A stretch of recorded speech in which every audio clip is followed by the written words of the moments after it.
Hello everybody, my name's Novi and welcome back to the channel. Not often does a match hit me so hard that it moves me to want to make a video about it, but those bouts do come every now and again. In the past, I've kind of thought, well, that's not usually what I make videos about, or I've thought that maybe I just don't have enough to say to make it some big thing. But just a little under a week ago now, one of those matches came along, and I simply can't stop thinking about it. Not that I'm the only one who can't do that. Swerve Strickland versus Bryan Danielson, title versus career, is everything I want AEW to be. Everything that I watch pro wrestling for. And restored a passion for seeing what great wrestlers can do between those ropes in a way that made me want to come on here and share said passion with all of you. So today, I want my first ever match review on this channel to be Swerve Strickland versus Bryan Danielson, so I can explain why that match moved me the way it has. Not just in a vacuum, but in terms of how it's changed the perception I have of AEW as a whole right now. And even more broadly speaking, of wrestling as a whole right now. But before we dive into all of that, make sure to like this video and subscribe to the channel. I do live streams before Dynamite every single Wednesday and post new videos just like these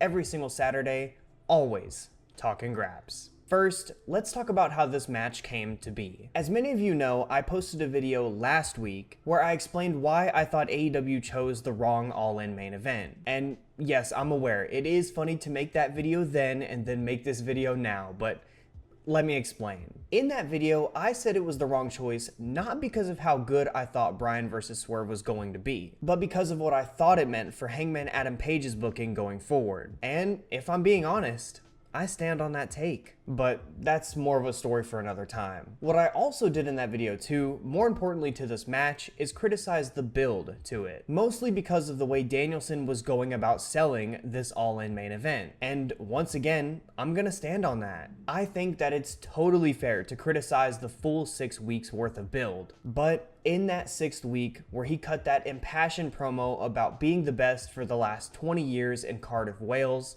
was fantastic. And honestly, looking back, it did a lot to sell this match for me going in. In Wales, it felt like the Dragon had found his fire. No longer content with losing, no longer content with giving in, but doing the exact opposite of everything I complained about in my video. Now striving to prove that he was, and still is, the very best at this pro wrestling stuff. Striving to show his kids that dad can do this for as long as he pleases, but he's going to be giving it up for them. It won't be without a fight, but at the end of the day, everything that the Dragon does is for them. Now onto the match, where the proceedings begin with the entrances and emotions are already starting to flow. Bryan Danielson comes out to the final countdown, which for my money is the best entrance song in pro wrestling history, which I know is no hot take, but it gets me fired up every single time, and it might be a little bit of bias. But if you thought the song couldn't get any better, prepare yourself for 50,000 people in Wembley Stadium to slap the metal barricades to the beat and scream out the melody right up until the point where it cuts out. And even for a little bit longer afterwards. All this only adds to the emotion of the match to me, because this is the American Dragon, and the fans seem ready and willing to give their hearts to him on this night, just in case it's the last. And all I can really think is, if this is the last time for real for the Dragon, this is the best way. Before he enters the ring, he also makes sure to give big hugs to his family, Bree, Buddy, and Birdie. 3 faces that remain a constant throughout the bout to come, mostly because of the man that makes his entrance soon after the yes chants that had begun start to end. The reigning and defending world champion, Swerve Strickland, who's introduced by DJ Woo Kid, later joined by Flash Garment's Westside Gunn and Bun B for a live performance of the Big Pressure remix. And honestly, kinda sneakily, is one of the best live performances I've seen in wrestling in quite some time. The booming bass, the aura that Swerve is giving off down the ramp, and the whole crowd doing the Nana dance does a lot to make this feel big time. To make Swerve feel like the final boss, like the main character of AEW, that if we're being totally honest, he has been for months at this point. Not just that, Swerve also gets draped by Prince Nana in the robe of the late Jimmy Rave before he makes his way down the ramp. A somewhat small detail that I think many fans will appreciate. Even if I wasn't around when Jimmy was wrestling or even watching wrestling during that time, it still feels emotional and may Jimmy Rave rest in peace. This is all capped off by Nana leading the 50,000 in attendance in Whose House chants, matching the 50,000 that were doing the Yes chants not long before. Truthfully, at this moment, this match feels as big as possible. Both entrances absolutely fit for stars. The fans all rallied behind this match in full. The introductions really did their part to set this match up right. And I also want to point out, when Swerve was making his entrance, the camera panned over to Dragon, and it was clear really fast that Dragon was struggling to hide his admiration for Swerve in that moment. Truthfully, I think anybody who loves wrestling just half as much as the American Dragon does can be amazed at the star that Swerve has turned himself into, especially when his stardom has shown no brighter than it did in this moment. But soon enough, that sly smile that we saw peeking out from Bryan fades into a sharp gaze as the Dragon faces his potentially final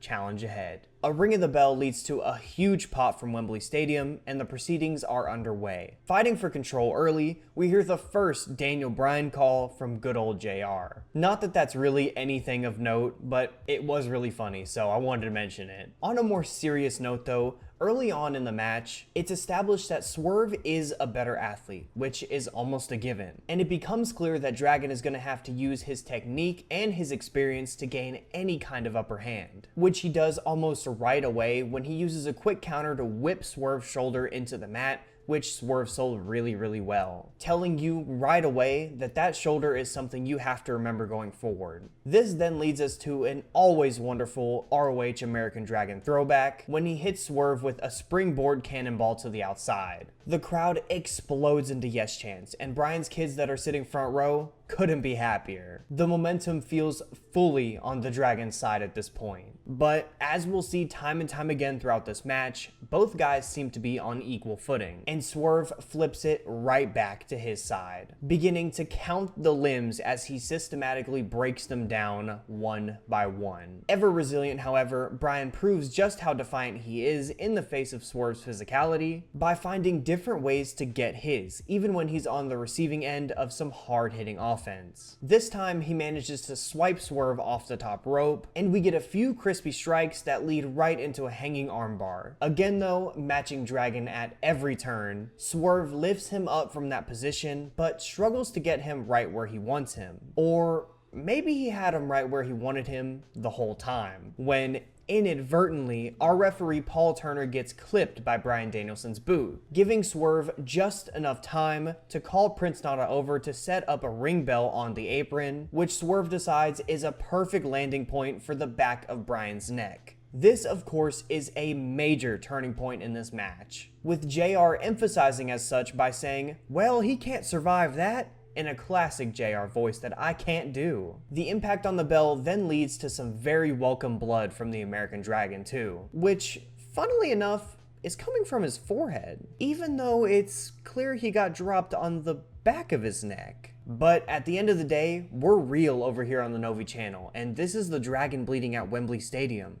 Fuck it. And also going forward, since this is on the Novi channel, which resides on YouTube, the pictures that you continue to see on the screen are now going to be in grayscale. Simply because I don't think YouTube likes blood, and we're not going to test them on that. Back to the match though, this bit of rule bending then gives Swerve the confidence to start acting real heinous, going so far as to drag a now bloodied Bryan Danielson over to his family just to hit him with Bryan's signature stomps, yelling out to his daughter Birdie that if she wants him to come home, he's gonna do that for her. And to me, this is the best version of Swerve. A man that shows no hesitance to get personal with whoever he's facing, willing to do whatever it takes to give himself any advantage, just so that he can get the win, again, by any means necessary. On this night though, he's facing the American Dragon, and doing something like that isn't gonna make him weaker. It's not gonna get inside of his head. All it's gonna do is make him more defiant,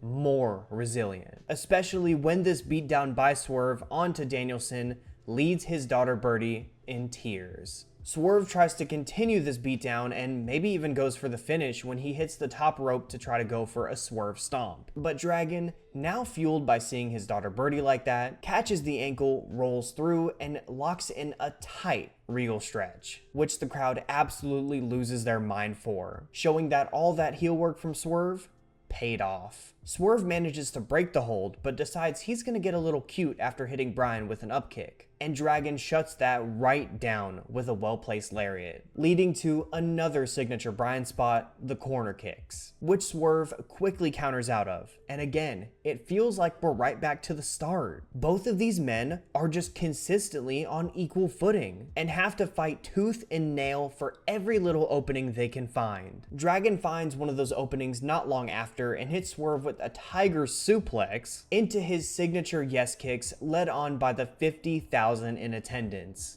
During which Bryan takes a quick look at his family and sees his two kids smiling ear to ear. At the sight, the kicks get harder and harder. The intensity ramps up once again, which is perfectly exemplified by Dragon hitting Swerve with a nasty top rope tiger suplex. An absolutely crazy spot in this match that I think deserves much more love than it's gotten. This leads Dragon to hit Swerve with the real stomps, or more aptly, he kicks his fucking head in. It's here where the crowd begins to absolutely lose it, which I know I'm saying a lot, but every time I say it, they lose it to an even higher degree. They feel all the momentum brewing. It feels like Dragon is so close to winning that title. But of course, Swerve is going to have something to say about all of that. Dragon has him in the cattle mutilation at this point, but Swerve stands right up and proceeds to hit Dragon with a nasty cop killer. A move the wrestler Homicide used as a finisher,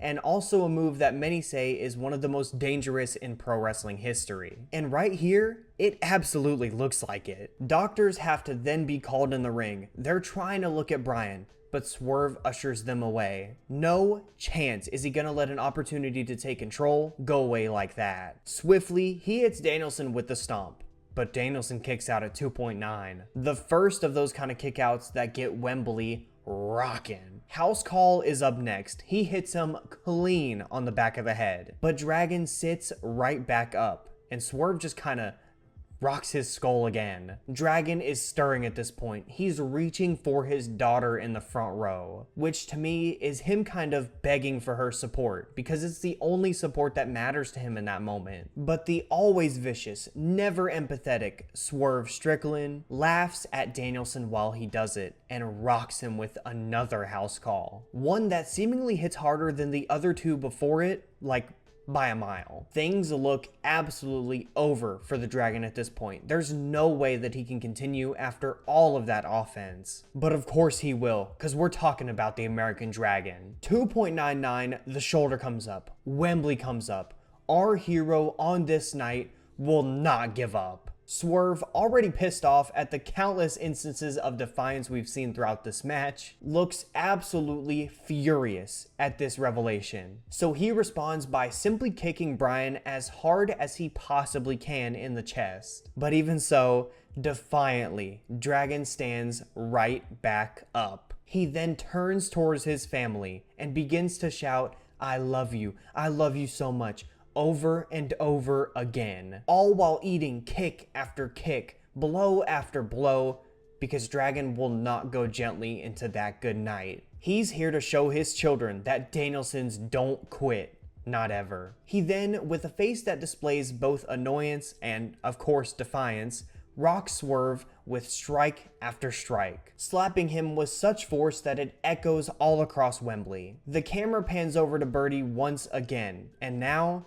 she's not crying anymore. She's absolutely losing her mind. Dragon then sets up for the Busaiku knee in the corner, of course leading the yes chance while he does. This point, more so than all the other times I've mentioned it, the crowd in Wembley is losing their mind. And I doubt anyone in that stadium was still in their seat at this point. Dragon hits the Busaiku knee square in Swerve's chest, and he just kind of falls back. He comes forward again. He brushes the Busaiku knee off. A moment in this where Swerve matches the kind of defiant energy that he's been given all night from the American Dragon. And for me personally, a moment that I absolutely love. It then leads to a nasty house call and a move that nobody in AEW or maybe even prior has ever kicked out of. Big pressure as Swerve stares right into Bryan Danielson's family once again. But fear not, our hero will not be a part of some stat. He will not be just another victim to the big pressure. He defies Swerve once again and kicks out of the move to Swerve's absolute dismay. 50,000 people are losing their mind. They're slapping every barricade in this building, which gets mixed in with the sea of yes chants throughout the entire crowd, which is just the kind of audio that I love to hear. Swerve at this point cannot believe what's just happened, but he knows that he has to keep chipping away. So he goes and sets up for another house call until Hangman Adam Page shows up and diverts his attention away from a nearly completely out Bryan Danielson. Just long enough for Danielson to recover and hit Swerve with another Busaiku knee. Problem with that is, Swerve kicks out once again. And for the final time, I gotta say, these two are presented as evenly matched once again. A strike exchange then breaks out afterwards. Headbutts ensue. Things are heating up to their boiling point. These two are throwing out everything they have left at this point. But once again, Swerve gets too cute with a front roll after sending Bryan into the corner, which Bryan then punishes by bursting out of the buckles with incredible speed to blast Swerve with yet another Busaiku knee. Then, after leading the yes chants for one final time in this match, he hits yet another knee, which brings us right to a label lock that's locked in real tight. Swerve somehow manages to break the grip. He's being defiant himself time and time again too. But Dragon adjusts after bending the fingers in opposite directions and focuses the move particularly on the shoulder, which he's been working since the very start of this match. Swerve tries his very best to hang on as long as he can, but he simply can't any longer, and he taps out square in the middle of the ring, ending this incredible match to a thunderous ovation. It's here in front of 50,000 in Wembley Stadium that the American Dragon is crowned world champion in AEW after years of trying. His family then joins him in the ring, and they all celebrate the continuation of the greatest pro wrestler to ever do its career, for at least as long as he holds that title around his waist. This match moved me in a way that I probably should have expected. From the chemistry between Swerve and Danielson being absolutely pitch perfect, to the way Dragon sold the emotion of his family being in attendance for this match, with spots that I think only he could make work, simply because we all can't help but invest in the Dragon. It was an absolutely glorious experience watching it live on my TV, and not one that I'm soon gonna forget. And at the end of the day,